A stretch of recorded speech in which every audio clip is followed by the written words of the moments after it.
কাছে প্রকাশ করতো তাহলে আজকে আমাদের রাস্তায় নামতে হতো না, আমাদের জীবন জীবিকা আজ বেঁচে থাকতো। তারা কোথায় কিভাবে কি করেছে আমরা তার জন্য দায়ী। এই যোগ্যরা কি আমরা পরীক্ষা দিতে যাবো, টাকা দিয়ে ফিস দিয়ে পরীক্ষা দেবো, আবার তাদের তদারকি কি আমরা করবো নাকি? এর দায়িত্ব সরকারের, এর দায়িত্ব এসএসসির, এর দায়িত্ব তদন্তকারী সংস্থা এবং এর দায়িত্ব সমস্ত কেন্দ্রীয় রাজ্য সমস্ত তদন্তকারী বিভাগের। তার দায় আমরা নিতে পারবো না। আমাদের চাকরি যাবে, আমরা যারা যোগ্য, কোর্ট নির্দিষ্টভাবে বলে দিয়েছে টেন্টেড এন্ড আনটেন্টেড, আমরা আনটেন্টেড ক্যাটাগরির ক্যান্ডিডেট।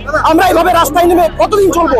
আমাদেরকে স্বেচ্ছা মৃত্যুর অধিকার দেওয়া হোক। আমরা সবাই সরল বলে স্বেচ্ছা মৃত্যু করবো, হয় সুপ্রিম কোর্টের সামনে, হয় এসএসসির সামনে, না হয় নবান্নের সামনে কিংবা পার্লামেন্টের সামনে। আমাদের দাবি যোগ্য অযোগ্যের লিস্ট দিয়ে এখনো সুপ্রিম কোর্টে আমাদের রাজ্য সরকার আমাদেরকে বাঁচাতে পারে, সেই দাবি নিয়ে আমরা রাস্তায় নেমেছি।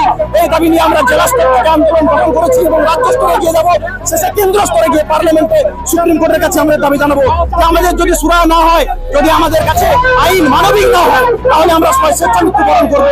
আমাদেরকে স্বেচ্ছা মৃত্যুর অধিকার দেওয়া হোক। আমার নাম দেবনাথ রায়, যোগ্য শিক্ষক।